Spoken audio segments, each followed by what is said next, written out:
I'm Teddy. And I'm Teddy. And I'm Teddy. And we are The Teddy Mappers. Hey, the Teddy Mappers.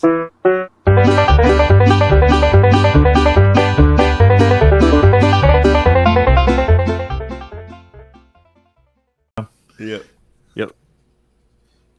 3 E. 2 E. 1 Z. Welcome back to your favorite gaming podcast, where today we are playing a new game released on the current gen consoles called Netflix. You guys heard of this game, Netflix? It's like a bug catching game where you take a net and then you just flick it. Is it that quiz show where you answer quiz questions? Yeah, I guess. I don't know what you're talking about. Yeah, there's a game on Netflix where you answer quiz questions. Oh, is that the game we're playing? Is it, Yeah. Is there an actual game on Netflix? Yeah. Oh, shit. No. Today, we all watched the new Resident Evil series on Netflix for Teddy Month. Teddy, why are we doing this for Teddy Month? What's going on? We have 5 Mondays, and That's why. I wanted it an easy one, but also one that's kind of relevant. You know, I was on vacation recently, and there were moments in the hotel where we had Wi-Fi. And one night I had Wi-Fi and saw that Resident Evil got a new release on Netflix, and I binged the whole show in one night. And while I was binging it, I messaged Alex like, "Hey, dude, would you like to do a discourse on Resident Evil? We have 5 Mondays." And you were like, "Yeah, that actually coincides with my book from last week's book talk." So, and then I ran the idea to Spencer, and here we are, mapping it out. So yeah, I've been put in charge of hosting the episode. I guess based on my prior Resident Evil knowledge. This isn't the first time Resident Evil's been adapted to the big screen. But before we get into that, where else have we been adapted, Spencer? Oh, shit. Spotify. Spotify, and then a zombie walk over to Apple Podcasts. And then leave us a drooling, lame message on Discord about how much you want brains or whatever it is the zombies eat in this show. Speaking of adaptations, I'm adapting to my new role as the YouTube plug bro and resident guy. And so, as resident guy, I'm going to tell you to subscribe to us residents here on the YouTube adaptation of The Button Mappers. And also, you know, if you really like hearing it, there's one new adaptation YouTube has implemented called The Bell, which you can ring in an adapted manner. Taco. Indeed. This one adaptation of The Bell. So, yeah, YouTubers, unite. YouTubers unite! Yeah, let's create a movement where everyone just subscribes to our channel. Yeah. I could get behind that. YouTube unite. If you want to support the cause, Yeah. subscribe to the Button Mappers. Genius. Yeah. So this isn't the first time Resident Evil's been adapted to the big screen, or well, I guess in Netflix's case, the small screen. You know what I mean. They've had plenty of Resident Evil films, including the shitty live action ones by Wes Anderson, right? Is it his name? I don't remember. Those movies that lasted forever. They've had a couple just like CG animated movies that tie into the games directly. They recently had another movie come out. It was like Welcome to Raccoon City or whatever. It kind of sucked as well. And now we have the Netflix series, which also ties directly into the main game franchise. So Resident Evil's been adapted. You know, it's been a very popular franchise for, you know, since like it came out, well, like 97, 98, something like that. 6 maybe, I forget. But, you know, it's been popular for a very long time, and there's been a lot of adaptations, and we're here to talk about this one. We are probably going to go into spoilers, so if you haven't watched it and you do want to watch it, maybe do that. We're not going to recap the entire show, but I'm sure we'll talk about things that will spoil some of the plot. Yeah, Leon was a vampire. Yeah, Leon was a vampire. You find out that they're all in the Matrix. Or the Matrix. We talked about the Matrix. Mhm. Oh shit! No, we talked about the Matrix last episode. We recorded for next month. That's not going to be relevant. Alex, just FYI, you may be right. I'm not entirely sure because the director's name for 1 and then 4 through 6 was Paul Anderson, but his initials are WS. So W may be Wes. That not could sure. be what I'm thinking of. I know his wife is the one that played Alice in those movies. Mila It was just Jovovich. yeah, and then they stopped making those movies, and then they directly went over to do Monster Hunter, and he cast her in the same role as like the leading role. It was like you're just making the same fucking movie again. Oh my dude. God. Like just make a different movie. Like no, but this time it's you Monster Hunter.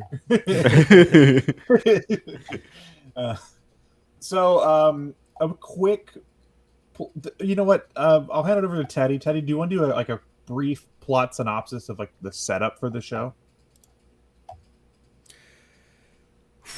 Welcome to New Raccoon City, home of joy. So the concept, I guess, we're kind of rolling in with. I'll keep it a little spoiler light for now. You got a dude who's got his 2 daughters. They're moving into a new area. He works for Umbrella Corporation. The area is called New Raccoon City. It's filled with white people, and the family is primarily non-white, although one of the characters' race is ambiguous. And there's kind of like just this feeling of unsettled, like I don't feel right here. It feels kind of weird. And of course but the father's just like, no, it's great here. They have kombucha on tap. And so, there's kind of just like this plot about like, there's like a double plot. And so that's one half of it. That's like the kid half. At the same time, you have like the present day setting where one of those daughters is kind of like a special agent. I don't know about agent, but she's like studying the zombies in the year, I think it's like 2034. There's something in the 2030s, 2038. Okay. And she's trying to study if they have higher brain functioning and, trying to find like how to coexist with the zombies. But kind of like, takes a turn for the worse. That's a basic plot synopsis from the start, I hope. That's a pretty good plot synopsis, and from there your regular Resident Evil shenanigans ensue with Umbrella being Umbrella and some zombies and whatnot. I don't know in which angle we want to go at first, but I do want to talk about the fact that this show is getting very bad reception. Really? Wow. Yeah, the IMDb rating right now is 3.8 out of 10. Oof. That's bad. It's not. People are not enjoying it for some reason. I honestly didn't think it was that bad. I enjoyed it for the most part. There was a few aspects that I was like, okay, but like other than that, like I thought it was enjoyable for what it was. But as of right now, we don't know if they're going to do a second season because of how bad the reception is. There's a second season planned, but Netflix hasn't picked it up yet. So this could be a one and done. We'll have to see.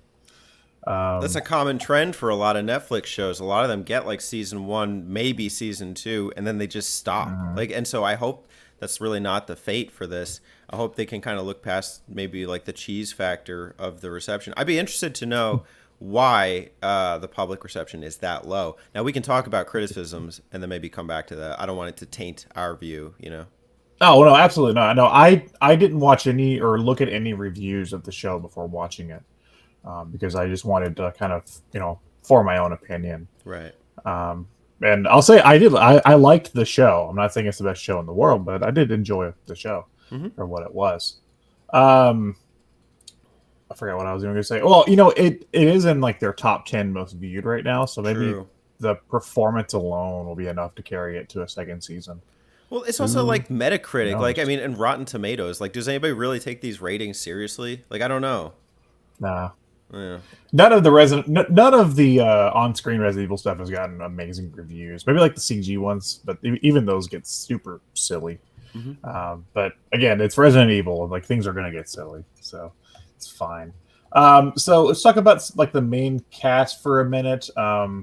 If I had to say like the main characters, it's the main character is obviously Jade, Jade Wesker, and like Teddy said, you kind of have two timelines: the past timeline and the present timeline. So the older Jade, I'm gonna fuck up all these names. The older Jade, the present version of Jade, is played by Ella Balinska. I hope I'm saying that right.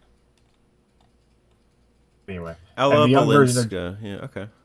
yeah, and the young Jade is played by Tamara Smart, which was convincing. I could tell like those two actors kind of look the same facially, so like I could buy it that they were like the same character. The other character is Billy Wesker, played by oh my god, I can't. The young version. I don't know how you would say that name. Sienna Agudong. Yeah, Sienna Agudong. Is that a Filipino last name? I don't know. I don't know. And then the older version is Adeline Rudolph. Are you sure? Those two characters. It might be. It's not Adeline? Paola. Paola is the other one. Okay, maybe. Oh, yeah. So those two actresses, I don't think look very much alike, but it's whatever. Yeah, that was a weird one because like the older one had, I don't know, she looked more Asiatic, but I don't know. The younger like girl a did slimmer too. face too. Yeah. So that one, you don't see her for a while in the show, so it's not even like really a question, you know. And I think I can buy it because like it's cheesy Resident Evil on Netflix. Like I don't really care, you know. And then the two other characters I would consider to be main characters would be Evelyn Marcus, played by Paola Nunez, or whatever her name is. Oh, confirmed. then, Sienna Nunez is of Hawaiian, Filipino, and European descent. So there you go. Okay, cool. And then the most controversial aspect of the show, which we could talk about our thoughts, but I'm sure it's not as radical as some people's, is Albert Wesker, played by Lance Reddick. Which that's a controversial pick because obviously he's playing Albert Wesker, who is a longtime Resident Evil character, and there's explanations for all this in the show itself. But he is a black man, and Albert Wesker in the games originally was a white man with sunglasses. The cause for the greatest line in the entire show, by the way, as a non-Resident Evil fan, they said, Albert, how could he be? He died years ago in a volcano. And I was like, he fucking did. And I know the series goes crazy, but I never played like most of the Resident Evil games, so I'm just like, it's the most Resident Evil answer to anything ever, and it's like he died in a volcano. Like, oh yeah. People just like watching this show and just casually are probably like, what the fuck? Yeah. Resident Evil 5, he fucking Wesker died in a fucking volcano. There was a big fight in a volcano. I loved Wesker in the show. I will say, like, I didn't even bat my eyes. Like once you saw, like, he played the part so well. Like I really felt. I mean, we can argue or have our disagreements if we need to, but like even something like being in the principal's office, standing up for Billy, like, and manipulating the other guy into like getting him to back down from his position. Like he was just like really a master of rhetoric. When you saw, and I guess we'll go into spoilers because we've allotted ourselves that. When you see the multiple Weskers, that's terrific. Talk about the Matrix. You got freaking Neo or Morpheus, Wesker here. I don't know. I bought it. I loved it. I loved. So obviously, this isn't the actual the real Wesker. This is a clone, and there's clones of the original Wesker, which is I think how they're able to get away with the casting choice and stuff. I think it works, because this is supposed to be in the same universe as the video game, so it's pretty cool. Mm-hmm. I loved the one that was out for an episode. I think his name was Bert. Yeah. I loved that Wesker. that was my favorite Wesker. Mm-hmm. It was awesome. Yeah, they had 3 versions of Albert Wesker: Al, Bert, and Albie. Wow. Got real creative. Split personalities.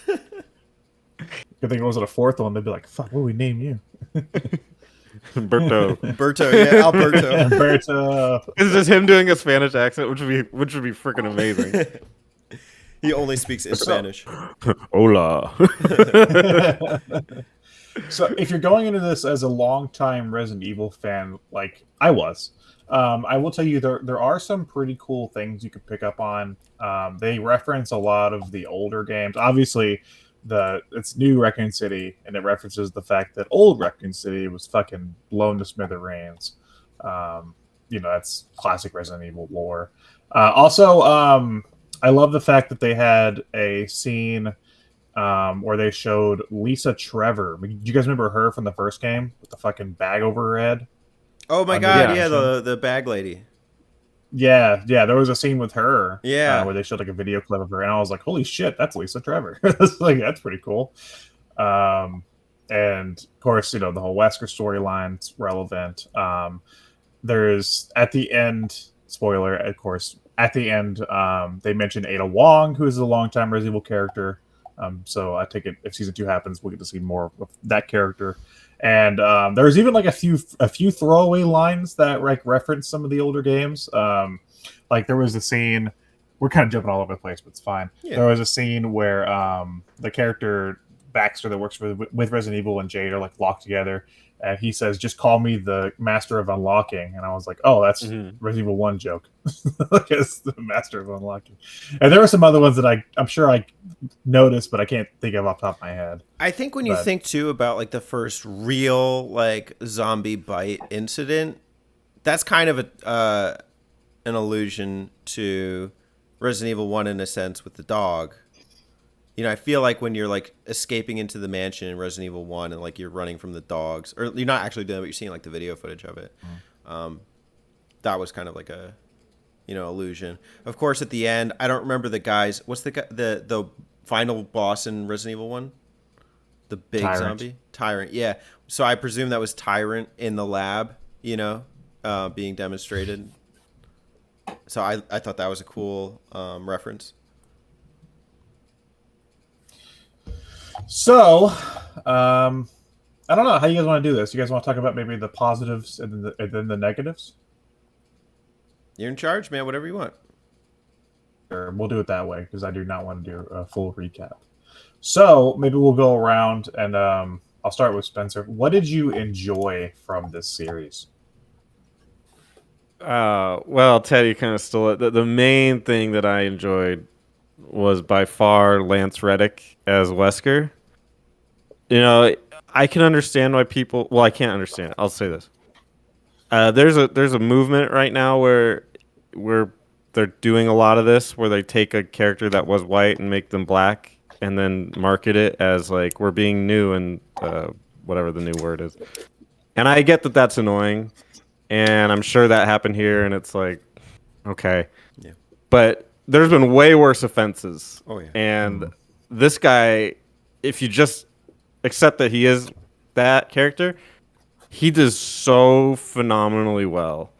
Not only at the role of Al, where he is this very stern, you could almost see him as Albert Wesker in the original games, and that's probably what most people thought going in. Then he turns into the other characters and plays entirely different characters, also better than like you would imagine. And like at the drop of a hat, just switches completely. It was insanely entertaining to watch him be both terrifying and then be a good father and do this and that. So that to me was the highlight. Yeah, I guess inclusive is probably what you're looking for. Yeah, that's probably it. Inclusivity. Yeah. We could talk on that for a minute while that topic's up. Again, I didn't mind going into it. I was like, open-minded with the idea of him playing Wesker, and I really enjoyed his character as well. I think that there's something to say about the people that just kind of saw him as Wesker and reacted like that's not Wesker, not my Wesker, right? Yeah, not my Wesker. And I think honestly, like, not that I'm saying that's all right. Like that mindset is okay. But I think that there's a lot of people like there's a lot of instances where people are remaking a lot of movies and stuff and are just like, it's new and original because we changed the cast to a different race or a different gender, and it's like, yeah, but you didn't really do anything. Like this show actually did something with the character, but it made it interesting. But like, you know, like take for example that we're talking about gender. Take for example that like Ghostbusters with the females, and it's like you just made Ghostbusters again, but worse. And then like you didn't do anything. Like, you know, like you didn't make it its own thing. You just like did Ghostbusters, but just changed the cast slightly and didn't write it as well. Like but it was marketed as like a new take on the series, you know. So I could see both sides of the coin, but honestly, I think in the case of this show, it works for the character. Yeah, it earned an eye roll from me. It got that, and then I just moved on and just said, okay, well, he's entertaining, so yeah, works now. I don't think Wesker as a character has ever been so entertaining. I could be proven wrong. You know, my exposure to a lot of the Resident Evil media and the games is limited, but he performed here. I was very content. And also, you know, the other thing too is like, I think when we think Wesker, we think of a villainous character, and this one gives him that kind of like actual backstory, like not protagonist. He's not a protagonist, but he is kind of a main character of sorts and a staple. So I enjoyed his characterization and development throughout the season. Oh man, Teddy, you have not seen late game Wesker. He is basically a fucking X-Men mutant. Like by that point, he can do crazy shit. So yeah, well, I think there's some Wesker fans out there. I think maybe it was Resident Evil 4 or something, or it was like the raid mode or something. I don't know. Maybe it was Revelations, but I did play one where he had like the mutant abilities, but yeah. I don't know. So it's nice to be grounded back to reality a little bit, where he's not fighting Chris on a volcano. So, it's nice. Other things you liked about the show, Spencer? Anything else you can really think of? That was it. Okay. Maybe you gave it the 38. All right. I liked that this season kept me on my toes. I always wanted to know what was next. There were always questions for me. What's up with the blood? You know, I think if you really like pay attention, maybe you can figure some of this stuff out. But like, I was always just like anticipating what would happen on the next episode. You know, the first one closes with Jade. Is that her name? Mm-hmm. Jade jumping off the freaking fortress into a horde of zombies. It's like, how the hell is she going to survive this? And then like every episode kind of has like those cliffhangers in a sense. I like the multiple perspectives, although I do have a criticism, but I'm going to save it. I think the parts that are grounded in more plot development as opposed to zombie stuff is fun.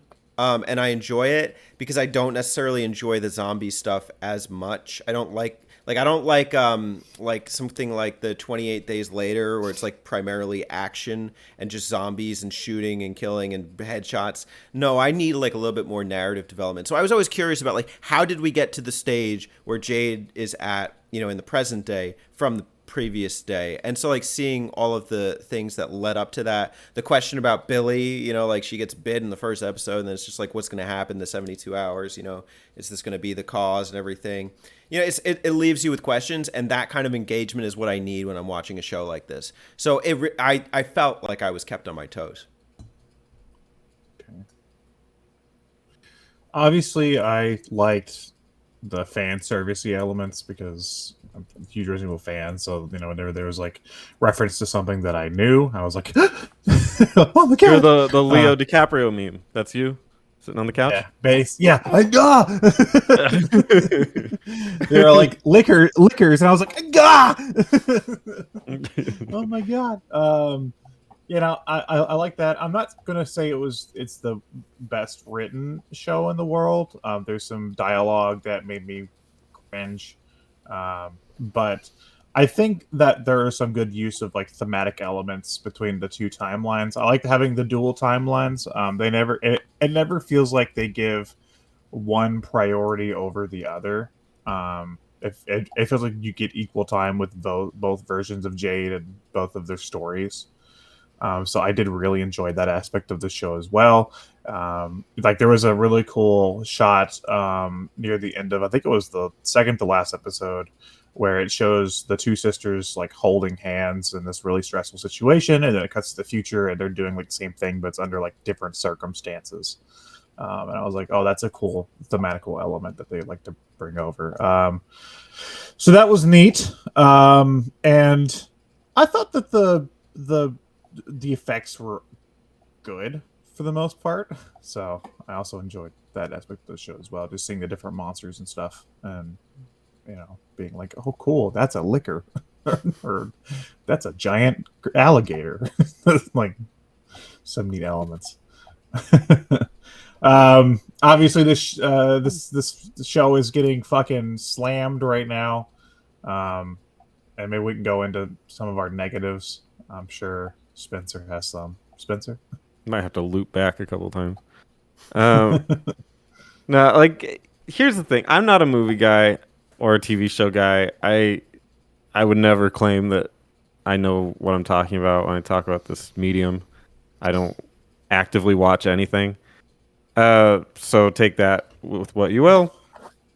I guess my first criticism is almost every character in this show is completely unlikable. The only guy I liked apparently wasn't the protagonist, but he was in my book, which was Al Wesker. What to me is the hero of the show. Just a father that's trying to live a life that was forced upon him, and he did what he had to do to keep that going. Dad month, represent. To me, that's a Good move. yeah, dad month, man. This guy's the hero. Freaking his kids, Jade. Both versions of them, the young one and the old one, are freaking idiots that I wish just died immediately. And then Billy, the other one. So, like, the whole point of the virus happening was that two kids broke into a facility that does tests on things that could potentially be dangerous. That's why they're testing them. They broke into something that was locked that said, "Do not enter." And it's like sealed shut. So they opened it, and then she got bit by that thing that jumped out that they were testing and got infected. Mm-hmm. So in no way does this paint Umbrella in a poor light. It paints those stupid kids for being stupid. So they need to. It's their fault that everything happened. Yeah. To me, they're just absolute nonsense characters. Jade is so rude to that guy, to that boy. Who's just trying to help him or help her throughout the entirety of their like young life. It's just like, oh, I can get you that information. Okay, do it, idiot. And then he's like, okay, this isn't done yet. He's like, oh, sorry, I'll get you the like. She's so unnecessarily mean to him. And then in the future, she gets that female doctor killed because she doesn't want to wait 2 weeks. So she just goes out to the ocean, brings a dead creature into the boat, and then that thing just goes crazy and almost kills her daughter, by the way. Yeah. I don't know. I don't understand how she's your protagonist. She's completely unlikable and a monster of a human being. You know the situation when they were in like the cult area and stuff, and then she's like trying to convince them that like she's not with Umbrella, and then she like ends up punching the dude, and I'm like, you're doing a really good job of, like, getting yourself out of that situation. Well, at what point are you, and this is my challenge, I guess, at what point are you criticizing the show versus an actual human characteristic? Because if you're a kid, yeah, kids are dumb. You know, like, you're going to have girls who think they run the world, and also vegans who are like, on an active mission to like end anything related to animal qualities. And then you actually see the negative effects of like when like something like trying to stop animal testing in a zombie factory, like, goes haywire. So like I kind of like, I mean, I heard the commentaries, like the little bits, but I also didn't take them seriously. And then also her negative, like Jade, if we're going to focus on her negative or her poorly thought out decisions did have consequences. Well, that's the thing of it. If she was young and did a bunch of annoying shit, and then when she got older, she's like, oh, maybe I shouldn't be such a dick, and I should be nice to people. It's like, oh, this character grew. and like learned to not do that. Nope, she's actually worse as an adult. Well, isn't that just how people progress? Like, don't people grow into themselves? And like, I mean, in a world where like zombies take over the world, are you able to really self-reflect in the meaningful ways, like where you're able to change those behaviors? She still put her daughter in danger in a situation where she just like, freaking disappeared, and that's her fault, and she has to live with that. And then she gets her back afterwards. In storytelling, I mean that'd be great if it was a biography of real life, right? But this is a story where characters, you like characters because they grow and they learn, and then they transcend, and they take something, they take a struggle and then grow from it. Yeah. I don't feel like Jade ever grew from anything. Mm-hmm. I feel like she just continued to make really shitty choices that benefited her in the moment, and then like shot her in the face. Like literally in one episode, she unleashes like a giant zombie alligator to kill theoretically her sister / the other people, and then it turns around and beats the shit out of her. So like it's just it's an entire show about her making terrible decisions and then they backfire on her, and then she gets mad about it. I don't know. I don't think there's that many great possible outcomes or decisions that you could make in the first place in this environment. And besides which, I mean, like, yeah, it was a shitty situation, but like that was the only thing that saved her from that, like from her psychotic sister in that situation. It wasn't the best written, I'll give you that. Like the whole like, well, I'm gonna drop this. What's that? What have you done? Like that's, I don't know. Like that's not, I wouldn't say it's class writing, but like, I don't know. Well, obviously, like, nobody wants to watch a show where the characters do everything perfectly. Right, yeah. But usually in a show or in a movie or any piece of writing, if characters make inherently flawed decisions because they're human, but usually they learn from those decisions and those impact them in some meaningful way. And I get what Spencer's saying. Like, it felt like even by episode 7 and 8, like Jade was just still doing stupid shit. Didn't feel like she learned anything from anything. Well, maybe she'll learn in season 2. She was a scientist, so she's like her internal dilemma is that she's putting science over her family, which is a human problem. Like it's some people put their careers over their family, and then like they learn the consequences of that when it bites them in the ass. In this case, it literally does. It's just an extreme of that. But she's trying to save humanity, too. She is obsessed with this concept of, like, learning to live with the zombies. And, she does actually jeopardize her family in this situation. She takes terrible approaches, doesn't tell anyone on the ship what she's doing. She just needs to do this now. And there is a sense of urgency because she's been tracked. She's been tracked back onto the ship. She doesn't know it, but, like, still the passion and the desire to do that, I can see why she would make a poor decision. People make poor decisions. And in this case, in a toxic environment with like fucking zombies in the water, like I get it. I don't know. I don't buy that Umbrella is just here again, because by this point in the Resident Evil timeline, so much crazy shit surrounding Umbrella has gone down that there's no way they could just cover it up. Like, there's been, like, cities destroyed. There's been, like, giant monsters and, like, fucking, like, Beijing and shit. And, like, fights in African volcanoes and stuff. There's no fucking way that, like, it's just like, yeah, none of that ever happened. So was that just a creative liberty of the show writers? Because the only thing you really get is Tijuana. That's the only incident that they're really alluding to. Like that's the only thing. But they're gonna start bringing in more elements. Like they're gonna start bringing in Ada Wong for season 2, who's a big part of the games, and she was a big part of 6. And the end of 6, she was there while Leon fought a giant fucking bug man on the top of a skyscraper in Beijing. It's like there's no way, like nobody saw that. Like a whole city was almost demolished. Like you can't just, you know what I mean? So it seems like they're tying it in with the rest of the games, but also like picking and choosing because maybe some of the elements wouldn't work for the show. But I don't know. That's a little nitpick I have.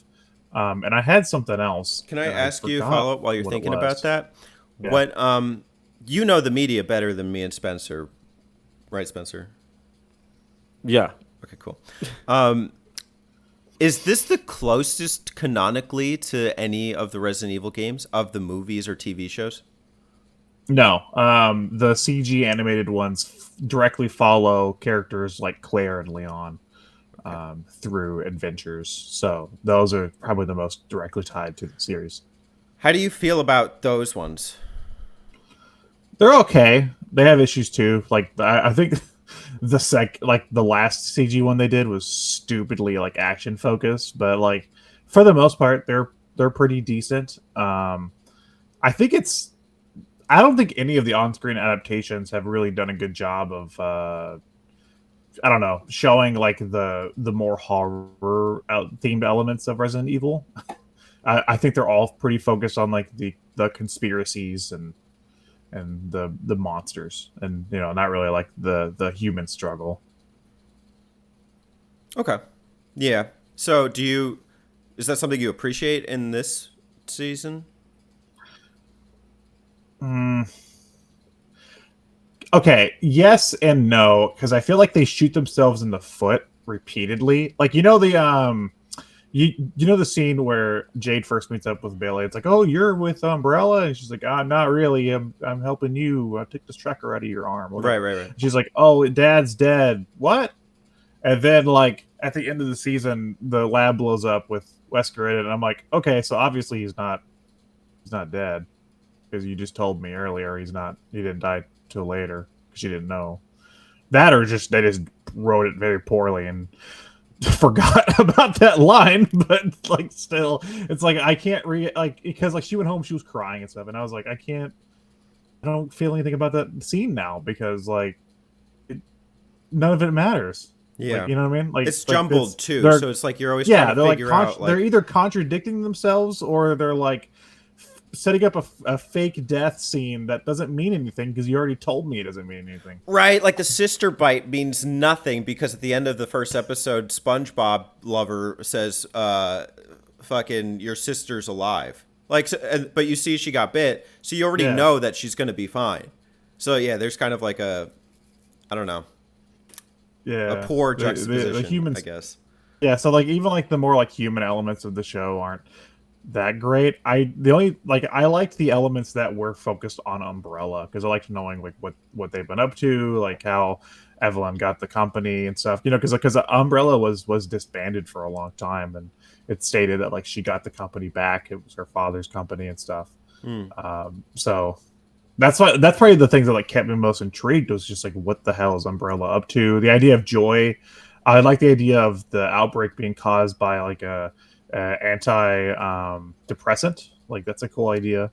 Yeah. Even though like there's that scene where like they're talking about the fact that like Joy can turn people into zombies, and she was like, how many do you have to take? And there's like this many. I was like, well, we know you put on the warning label. I was like, could you fucking imagine if like there was like an antidepressant? It was like, oh yeah, take 10,000 of these, you turn into a zombie.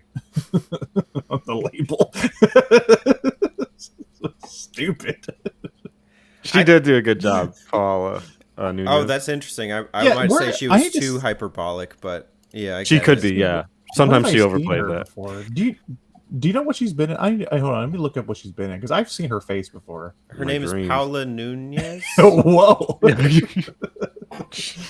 But I had a question about that 10,000 thing, because is that you would have to take it like at once, or would that be over a lifetime? Because I mean, if people are like really taking the joy, then like, I mean, it could be a couple years before people start just naturally like catching up. I don't know. You'd have to take it at once. It was a take it once thing? Yeah. Okay. Well, what if you get like zombie features? If you start like eating your cat, like, or I don't know. It's a generic hunger for brains. Yeah. Hey, your neck's looking real great right now. Like, I guess that kind of happened to young Billy, right? A little bit. I just like zombie features. May develop zombie features. Oh man, she was in Bad Boys for Life.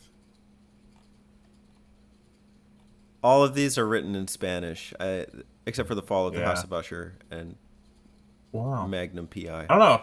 I don't think I've seen her anything before. She looked really familiar though. Familiar features. She had one of those faces, yeah. Yeah, the face. Okay, I have criticisms. Okay, go ahead. Aside from the character, like the character exaggerations, which I think we could pick and choose like who does what. I found the writing really formulaic in going back and rewatching episode 1. On the one hand, while I like the 2-act structure or like the back and forth thing, it just seems like it's kind of a played out thing. And it was just like an excuse to say, look, we have good writing, And oftentimes it actually does lead to a couple plot holes or problems with going present day and past day.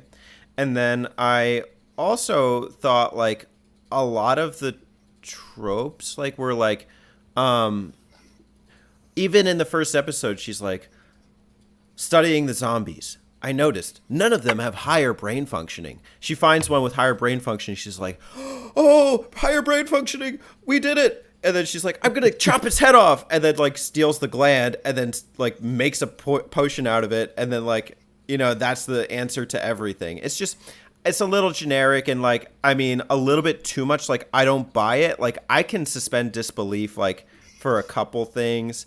I found like characters mostly believable with their human character. But as far as like the plot line goes, it was just a little too ridiculous. I understand Resident Evil does, rely on a cheese factor.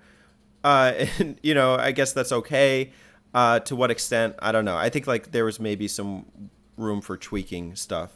Do you guys feel anything about formulaicness in the narrative writing? Yeah, I feel like they wanted the show to be crazy without actually wanting the show to be crazy. I feel like some of the most recent Resident Evil games do this way better. Like like Resident Evil 7 does a really good job of introducing you to this family that's fucking nuts and like it's like southern swamp setting, like it's almost like Alabama setting.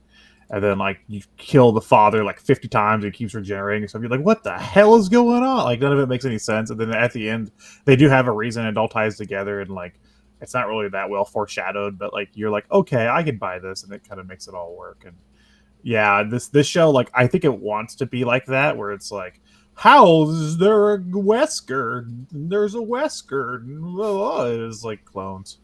it's just like something like that, It's just really like it seems like they want to write like a crazy Resident Evil story, but they only have like their toes in the water. They're just like, oh yeah, it's crazy, isn't it? Well, let's say I gotta say in general, yes, I thought it was very formulaic, very like obvious at parts, but in some ways it wasn't formulaic, and that was also a negative because they weren't creative enough to think of anything.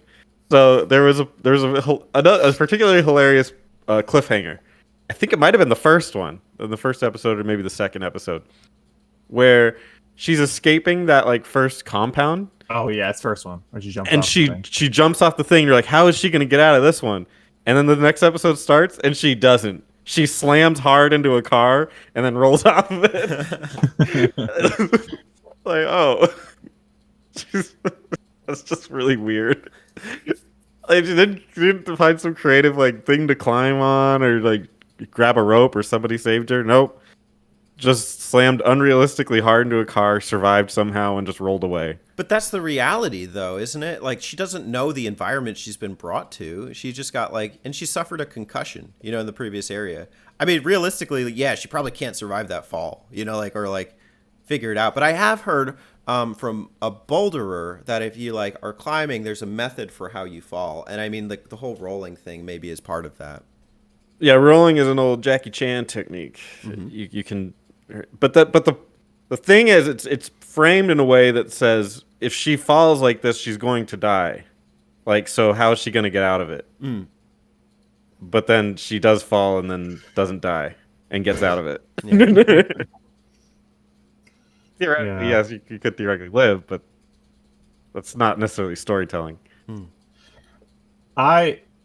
When I watch a show like this, it's really hard for me to engage with a lot of shows because I just see the writing on the wall for half of it. It's like, oh, you're obviously setting this up, and you're obviously setting this up. And I felt like that was a lot of this show. I felt like I was just not surprised by a lot of the big reveals.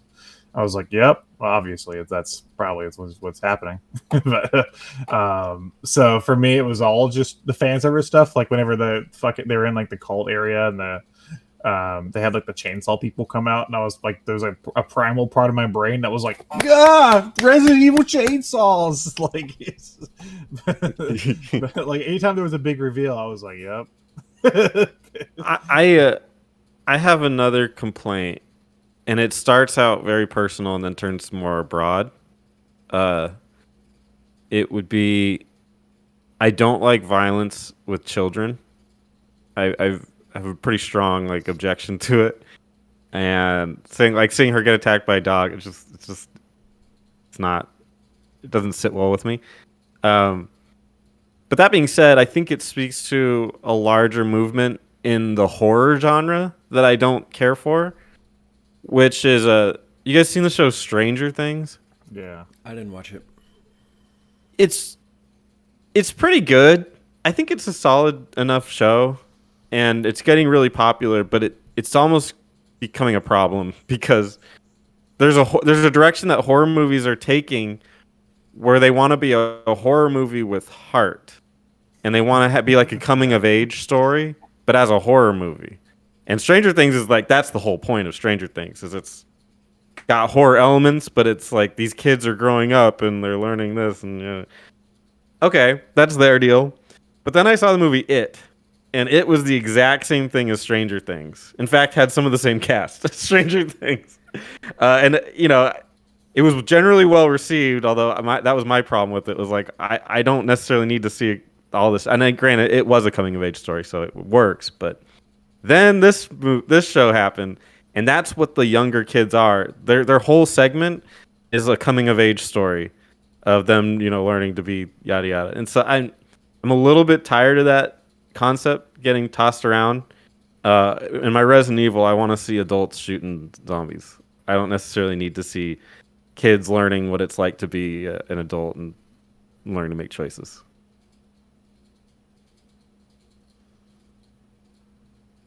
It's interesting. I think you've mentioned this before. Why do you have a problem with, or what is your issue with kids presenting the coming? And what do you mean when you say coming of age? I guess there's several questions, but coming of age would be just maturing into an adult and learning the lessons coming. I see. Within that. Okay.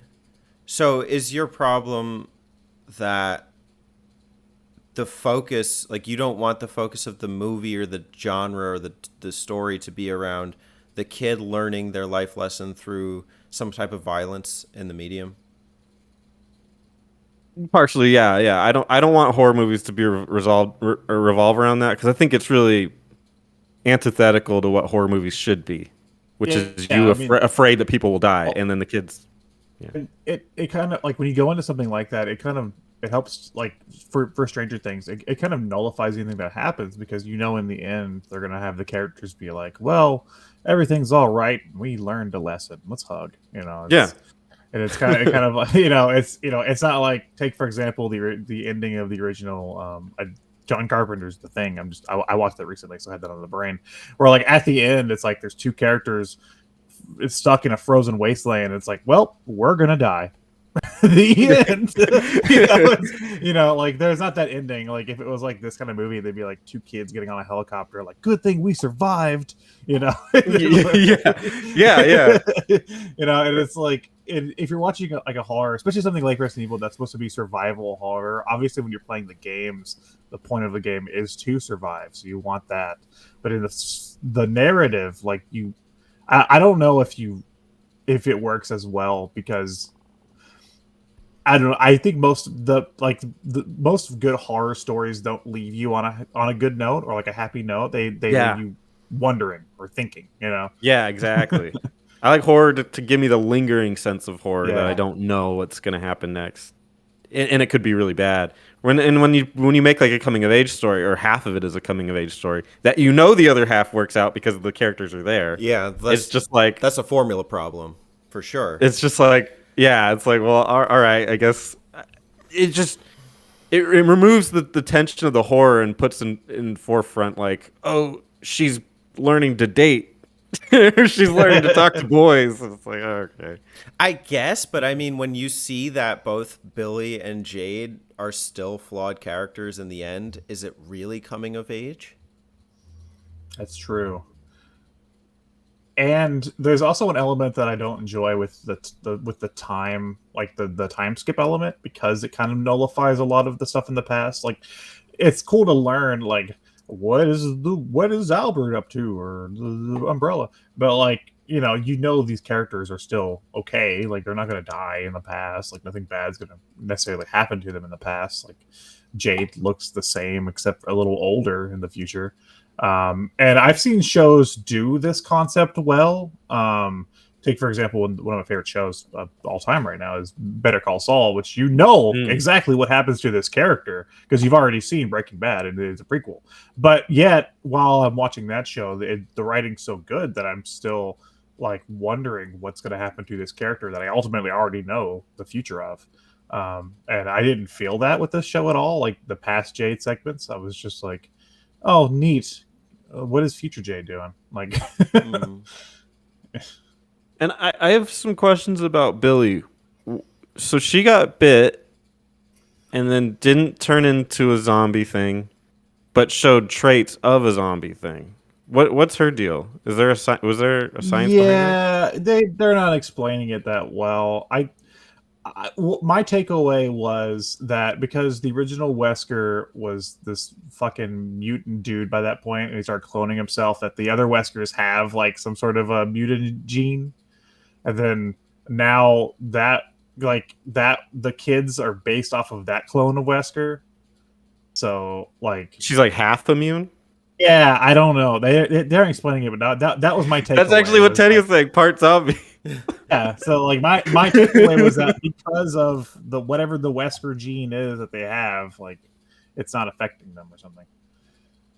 I don't know. But then at the end, towards the end, she's like, "I am dying though." I think that was a cop out. She was just trying because she says that in the halfway point. Okay. She's trying to psych her out and just be like, yeah. Do this for dad or so. I don't even remember what she said, but she was trying to trick her sister. So like that's what I thought that was. That makes sense. Yeah. It's very confusing on that one. Do you think there's a fix for this show, or do you think it needs a fix? Oh, it definitely needs something. I think the critical response is not unwarranted. Well, I'm not saying I definitely agree with how low the ratings are. I do, like I said, I did enjoy the show enough to keep watching, and there's aspects that I did enjoy seeing. The fix for me would be, now that the past segments are set up to be a little more, I guess, adventurous with them leaving the city and stuff, and with the other clone of Wesker and stuff, Bert. I guess I think the way they should go about it now, because obviously they can't do anything much in the past that's going to affect the future version of Jade. I think they should lean more into the more thematical elements where stuff that's happening in the future reminds Jade of something that happened in the past, and the two can kind of coincide in each storyline. I think that would work a lot better for the show than just randomly being like, oh yeah, we were at a skateboard party one time. We saw a dude. Like, I think it'd be better if whatever the plot is happening currently in the future could also coincide with the plot that's happening in the past, and kind of like tell one cohesive story per episode.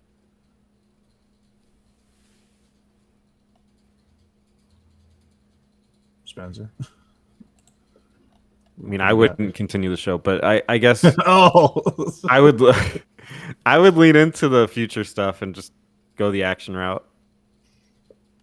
That's all I would do. I don't know how I would continue the show. I have the critical reception up. So from Wikipedia, the review aggregator Rotten Tomatoes had a 52% approval rating, average of 5.7 based on 44 critic reviews. The consensus reads, while Resident Evil comes closer than previous adaptations to honoring the beloved video game's labyrinth lore, the zombie serial could still use more brains. I disagree with that. I actually liked the narrative components.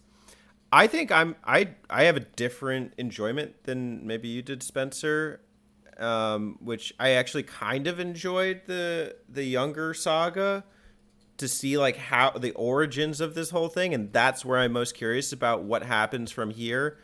To me, though, the finish line with adult Jade is kind of like a crystal cut. Like we just need to form our own village, and like I don't see that going too far or too many places. I could see why somebody would like the action elements more. You could do two separate seasons, like a branching path thing, where they don't necessarily need to intersect. You could do the younger saga and the older saga, or earlier and later, whatever, the prequel, the sequel, whatever. So I don't know. I mean, do I feel like it needs it? It would be nice, but I enjoyed this for what it was. It is a top 10 Netflix thing. I think it still is. You know, and this is, to me, I guess my comparison is like when I think of other shows on Netflix, like how much do I enjoy this compared to that? I do enjoy it compared to that. I think I have a vested interest as a gamer, you know, because like I don't feel like we get a lot of good gaming media adaptations, especially that are non-anime. If you think of like, you know, freaking Dragon Ball Evolution or like, I don't even know, like, I guess there's other live actions, like there's a Bleach live action. You know, like I don't think those are jokes. You know, I don't think this one's a joke. I guess maybe some of the criticism has to do with the social inclusion elements, and I don't really care about that because I didn't think they were too generic or meaningless. You know, there were some cringy comments, but on the level of cringe, it was probably like a 2 out of 5. You know, I didn't think it was that bad. Yeah, so it wasn't that bad. Yeah. I've seen way worse. Yeah. I bet. Yeah. I mean, I'm kind of bad with this stuff anyway. Like especially TV shows and movies. Like I'm bad at like giving a critical rating because I don't know. Like I can enjoy some like schlockier stuff. I think. Like I enjoy some shows that I know are just they're not good. You know, and like I think I still know they're not good, but I still enjoy them. I don't know, just because I just find some enjoyable element out of watching them. So I think it's still with this. Like I could probably sit down and like dissect it piece by piece, but in the end, I still enjoyed myself. You know, I would still watch a second season. And yeah, I mean, if I had to give it like the Alex rating, like out of like 10 maybe, or 6 for Mario 64, out of 6 stars, I would give it a 4. Like I still think it's enjoyable. I didn't, you know what though? I will say on Monday, on the week we were watching this, I'd gotten off work and I had a choice between watching this or watching the new episode of Better Call Saul, and you better fucking bet I watched Saul over this show that day. Oh yeah.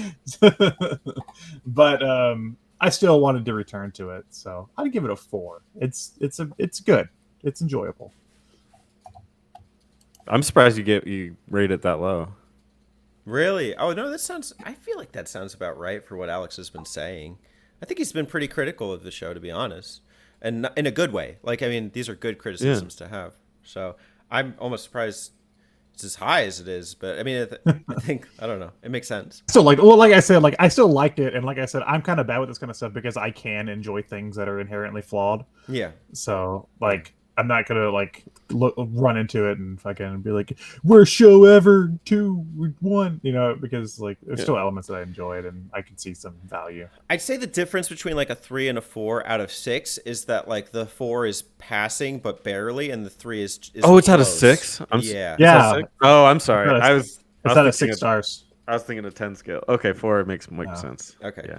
Yeah, sorry, I changed it to 6 stars. There's no sorry. Mario the Mario 64 that's our classic. That's our classic 6. Yes, you're right. A 4. 4 is good. 4 is good. 4 is good.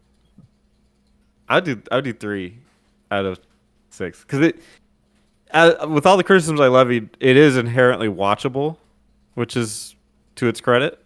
So, I mean, if you just literally the type of person that wants something to binge watch, I mean, this will do the trick. So, there you go. Okay, there's some cringe, there's some plot holes, and it's formulaic, but it was good. It was watchable. I also can't give it higher than a 4 because, like, I mean, yeah, there are probably some better ways to go about it, but I really liked it. Like, I really did enjoy it. I think there are shows I prefer on Netflix. Like, I'm watching this one about, like, the hidden world of Muay Thai and gambling. Like, that I just started. That was pretty cool. I don't know. Breaking Bad, my roommate in college was super into it, and he just wouldn't shut up about it to the point where I was just like, I don't want to watch this. But he would always have it on, so I'd see some episodes here and there. But, I mean, if you guys were interested, I'd probably watch it and then catch up to Better Catch Saul. Better Call Saul. I know. But, yeah, no, it was good. I liked it. I'm glad we did this for my month, so kudos. And honestly, you know what? It did get me more interested in the Resident Evil lore. So it served its function. Yeah, I feel like, especially with like this kind of like Resident Evil horror stuff, I'm okay with it being a little stupid because it is like Resident Evil horror stuff. Like, you know, it's not like something like Breaking Bad where I just hold it to a higher regard because it is, you know, such a grounded level storytelling. It's like it's a story about fucking monsters and evil scientists and shit. Like, yeah, it's gonna be a little stupid. Monsters and evil scientists. You're talking about Breaking Bad still, right? Oh shit! I'm sorry. Yeah, you're right. Oddly enough, Breaking Bad might have had better gore makeup effects than Resident Evil did. And the one scene that they use it. Oh yeah, dude, that's such an iconic scene. Yeah, It's because of how subtle the show is, but yeah. Yeah. But no, it's all right. It's all right. It's all right. I'm happy. It's fine. All right. It's fine. Yeah, it's fine. That's reserved for Sonic. You could do worse. Resident Evil on Netflix. You could do worse. It's fine. That does meet her in Country 3. It's fine.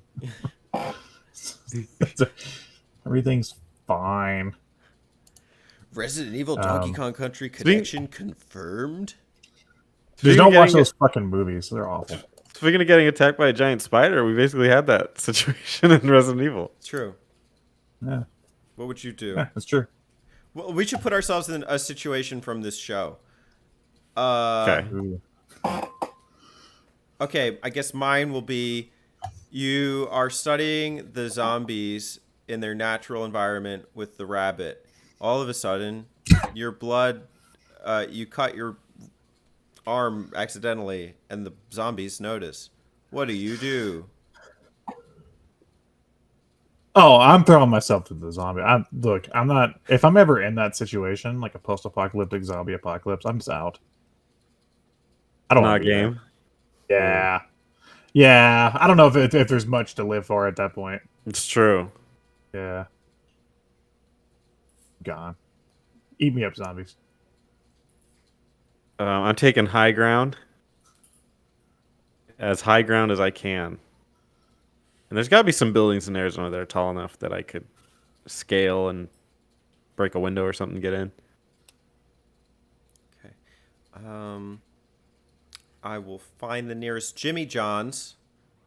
Oh, yeah. And That was Dad Month. Dad Month. This is a little preview. Because next month, we got a little timeline discrepancy here. I don't know what Jimmy John's Yeah, is this next is month. the past timeline. Yeah. The timeline. You're young Teddy. Young Ted, yeah. This is old Ted speaking to young Ted. Jimmy John's, order the roast beef. Throw the roast beef in the street. Why'd you throw And get the those fuck things? out. That's my plan. So because he assumes that the zombies will want to eat that roast beef. Is that Jimmy John's? Jimmy John's. roast beef. Yeah. Jimmy John's ad campaign. Said you're a zombie apocalypse. Yeah, maybe take the Throw baseball the bat sandwich. under the counter. That's the plan. So good. Tell you what, though, this is, like I said, this is way better than those fucking live action movies. There was I never saw any of them. They're pretty bad. Oh, they're bad, dude. They're fucking. They get hysterically bad by the end. Like, it's the first one is like, this is passable, and then like they just steadily get worse and worse. Or by the end, it's just like this big action movie that just makes no sense. You know what though? Kudos to whoever's making them for making them, because I mean, are there other video games that really get as much movie and TV show representation? Oh no, but those they shouldn't have had that many of those movies. The CG ones are okay. That new one they did was all right. I still wouldn't say it was good. Okay. Is there a game that you want to see more media representation for? Ooh, like a show Or a movie? or something. Either. I will say I liked the show's approach of being tied to the games, but while also having its own narrative. Mm-hmm. So I'm trying to think of like what game I think could work for, like what universe. Because I don't know if I want to just pick a game and have it be like that story, you know? True. This is gonna sound so like artsy, fartsy, gross, but I'm just gonna say it anyway. The Last of Us. No. Apparently that's still coming out at some point. Yeah, it's happening. What I appreciate about when I appreciate a story in a video game, I think what I appreciate about it is how it was able to tell that story within the grounds of being a video game. So I don't really want it to be in any other medium. Like I like Last of Us because of the connection you have to build throughout the game.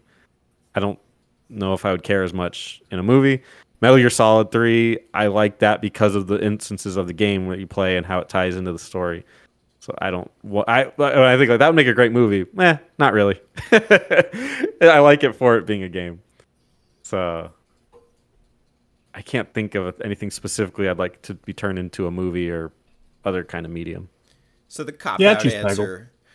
Nah, I'm joking. I think you just don't appreciate like TV and movies, which is fine. You don't have to. And you know, I think the thing that maybe something like Alex or I might appreciate is that like the little fan service elements, you know, and if that's not your bag, you know, you don't have to be the bag lady. Bag ladies confirmed. Coming to Netflix this fall, the hit series Peggle adapted for the first time. Mr. Driller. Now on streaming on Hulu. Like you never drilled before. Get ready for the live action adaptation of Frogger. I'm kind of surprised there hasn't been a live app. That's that episode of Seinfeld. Yeah, that is our The Frogger machine across the street. that is the adaptation. Of Frogger. That's so funny. It actually is, isn't it? Like exactly, even with sound effects. it's really good. Well, you heard it here first, folks. Stay tuned next week for Assassin's Creed. Nope, we're not doing that. We got a map out coming. A Teddy Month map. You know, I've heard that Halo show is atrocious. Was it? No, I haven't watched it yet. Wait, Spencer, don't you like Arcane? Yeah, it wasn't bad. Okay. You're the Lego League guy. It wasn't a bad show. Could do worse. Okay. It's better than Resident Evil. So You're gonna watch Sonic Prime when it comes to Netflix? Hey, the Sonic movie was. I didn't see the second one. Hey, The first one was not pretty good. Yeah, it wasn't horrible. The second one's pretty good too. Is it? Okay. It's like Same thing. I think it's like on the same level basically. Okay. Good. I don't know. So yeah, maybe I'll watch Sonic Prime On The Amazon Knuckles Prime. show coming to Paramount. Sure. Everybody get your streaming services. Knuckle up. Sure. Remember when we all canceled cable because the streaming services were supposed to make it easier, and now there's 55 streaming services. Yeah. So we basically just reinvented cable again. Just use It's YouTube. cheaper though still. Yeah, it's true. True. Cable Pick the ones alone that is you like $98.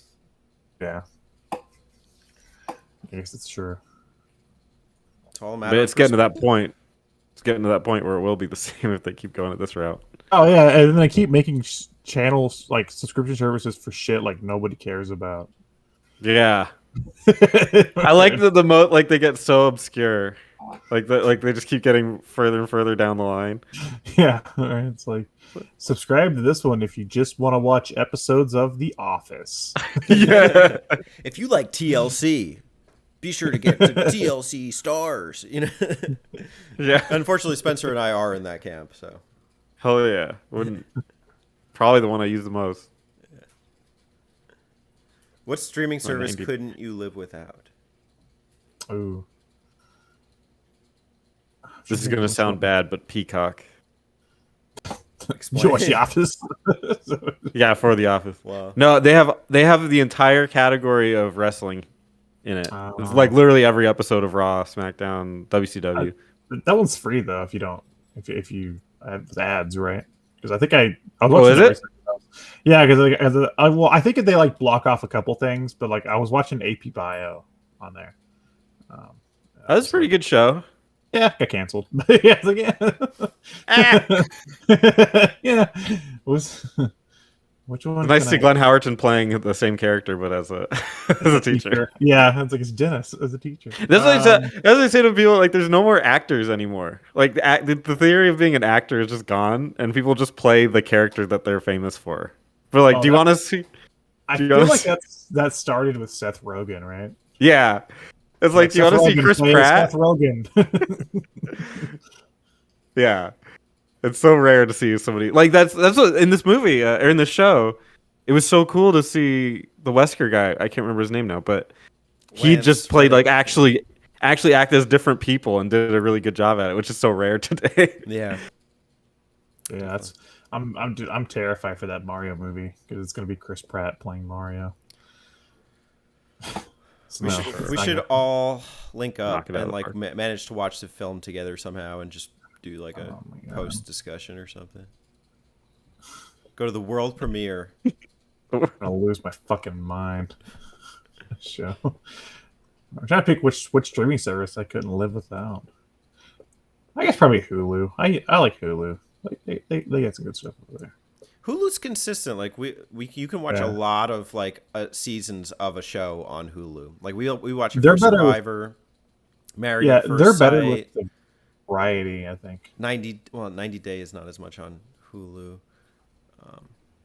I would have liked that. You know, and ironically, the cable on-demand services have all of 90 Day. We watched one on the plane. What the hell was it called? The Single Life. Have you heard of it, Spencer? Oh yeah, 90 Day, The Single Yeah. Life. You got to tell me where to find that because we started one and there's like 2 episodes and we're like, damn. do you have the Discovery app? I know that's the joke now is that we're just talking about more apps, but we have the Discovery one that has the TLC stuff on it. Wow. It's got all those. Okay, I'll see if we can get the Discovery app. Disney Plus. Oh, Disney Plus, but that's only when the Star Wars stuff's happening. And then once the Star Wars stuff isn't happening, I'm like, well, I'm not using this service right now. I generally agree with you, except that you can have an unlimited stream of The Simpsons, which is Oh, that's true. great. Yeah, to just have I've been on. waiting, but at some point, I'm gonna just binge the entire series up to where they are now, which is like Oh season- God, The first 32 seasons or are something. rough, man. Of the Oh, they Simpsons. are. Yeah. Well, when that service first launched, when Disney Plus first launched, I tried to watch from the beginning, but they had cropped the earlier episodes. Yeah. and they looked wow. awful. Yeah, so I think they're fixed now, but I just haven't gotten around to it. And there's the Marvel shows, I guess. Whatever. I'm a YouTube junkie, so I need my YouTube. I don't know. Oh well, if that's the case, yeah, YouTube's what I use the most. Yeah. I'm always If I'm always watching something. On if YouTube. we're not counting YouTube, I don't know. I don't pay YouTube's for free. streaming services otherwise. My gym membership. What about no? Apple TV? No. What about? I'll probably just go Amazon Hulu. Prime? I don't know. If I was to pay for a streaming service, it'd probably be Hulu, but maybe Discovery about app is worth it. Shutter. You guys use Shutter? No. What about just get shittier and shittier? what about Prime? Because Metroid Prime. Yeah. Ah, what about Funimation? Because it's funny. What about Crunchyroll? Because I like What about Hulu? sushi. Because you hula hoop. What about HBO Max? Because my name's Max. If you're watching this, I really apologize. What about Paramount Plus? What about What ESPN because you're peeing? Oh yeah, dude, I have ESPN because I have the Disney Plus Hulu bundle. I guess that's my answer is the Disney Plus Hulu bundle. But I have ESPN as well, and I don't think I've ever been on there. For anything. Well, they got all the different sports you can watch. Great. Yeah. I'm gonna look and find the most obscure sport they have on there. Watch that. My friend watches bizarre sports. He's really into them. Like he watches. Does he watch like poker and stuff? No, but that would be one. But he watches. He does curling Okay. Oh. and That's a weird darts. Darts. Wow. Whoa. Pro dart. Whoa. Yeah. Dude, I would watch darts. That sounds awesome. What do you call a dart I can't. player? Fat redneck. What do you call him? I don't know. I was trying to get an honest answer. a dartist. A dartist. A A dartist. darter. A darty. Yeah. Yeah, I don't know. Pro darter. Yeah, I don't know. I think it's weird, but he's into it. So I always love when I go to like a restaurant, like a Denny's or something, and I'm like eating, and I look up and there's like they put like bowling. on the TV. So then I'm like, who the fuck is watching bowling? yeah, like you're looking around, like who is this for? Like who's Yeah, who's who the asked guy for that's this? like yes. Eat this pancakes. Bowling is sick. Don't underestimate it. Yeah, but I don't know if I want to watch bowling. I want to do bowling. Yeah, you're right. I'd rather go bowling than watch bowling. But you can actually like if you're trying to learn like how people's their techniques and stuff. There's some value there. But I don't go watching bowling regularly. You're absolutely right. But My dad used to like NASCAR, which was always the most baffling thing. He doesn't watch it anymore, but back, like whenever I was a kid, he liked watching NASCAR, and it was the most boring thing I had ever sat through. Yeah, I can't fathom what the thing is with that. it's big. People idea. love NASCAR. Yeah. Yeah, well, like I've been to a few like races, and like it's fun being at the race and stuff, Right. But like just sitting at the couch and watching it, and it's just like different camera angles of the cars going around a track. We need juggling. Yeah. I want to watch pro juggling. Bro, juggling. Yeah, I want to watch horseshoes. Yeah, what's like the rich people backyard golf game or Oh, croquet? Croquet. Yeah. Croquet. We need croquet. I like listening to the commentators talk during the different sports to see like what like how into it they are, because it's so bizarre. Like he's been practicing for 5 years so he can throw this horseshoe. His technique is unparalleled. He actually wore horseshoes on his shoes for 5 years to get himself in the mindset. Yeah. He walked up an entire mountain. He cosplays as a horse and pretends to flip clop around the house. You can see it in the way that he arches his back. Really admire the focus, the mane of hair on his head. He's really saddled up for this one. Oh, he's going for the toss. Oh, that was a whiff. Oh, After all the build up, because they're all bullshit. That It's was your Allen.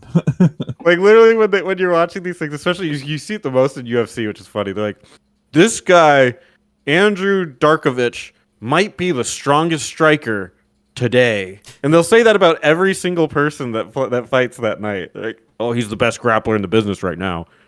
Well, they have to tomorrow. hype it up, right? They can't be like, Yeah. well, this guy fucking sucks. Because like, it's not gonna get me excited. nope, this is a clear-cut victory. Doesn't stand a chance. Yep, nope. That's He's right. ready for a This guy's knockout, gonna boys. fucking lose. Yeah, I want like the really cynical guy that's just like, that's gonna be over in a minute. The realist. Yeah, it's like this guy might be the best long range puncher in the industry. It's like, guys, he's 0-3 this season. Come on, let's be real. This is a bathroom break. Everybody, go get your popcorn. Yeah, I'm gonna get a refill. I need another beer. Come on, guys. This is an easy bet. I'll see you after the fight. I gotta beat traffic later. I'm playing this great game of Candy Crush. I don't know why y'all are watching. watching The Simpsons on his phone. Yeah. Don't. Oh yeah, the fight. Well, that was Resident Evil, and then some. Thanks for joining. Thanks for hosting, Alex. You're welcome. Thanks for letting me host a Teddy month. Yeah. All of Teddy Month? Yeah, I am Teddy now. Aren't we all? I've assumed your identity. I should just change the intros for this month to I'm Teddy, and I'm Teddy, and I'm Teddy. We are. We are Teddy. Hey, Teddy!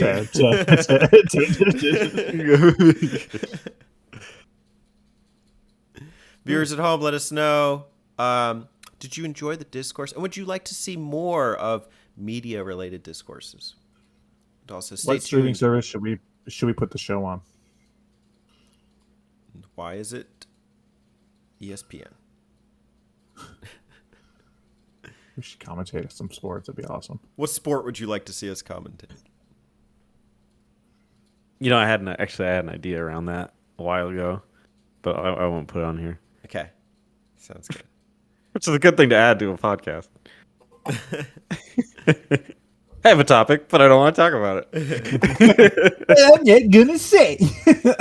You're on this platform for talking. I don't want to talk. Yeah, I just want you not to interested. speculate.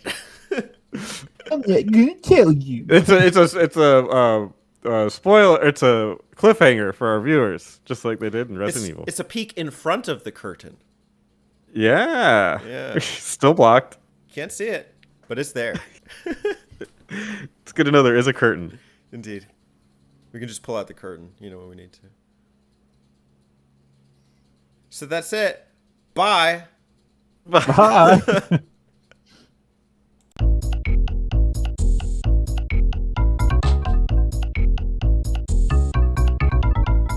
Hit the subscribe button if you haven't already, so you can catch more awesome Ape Wild content.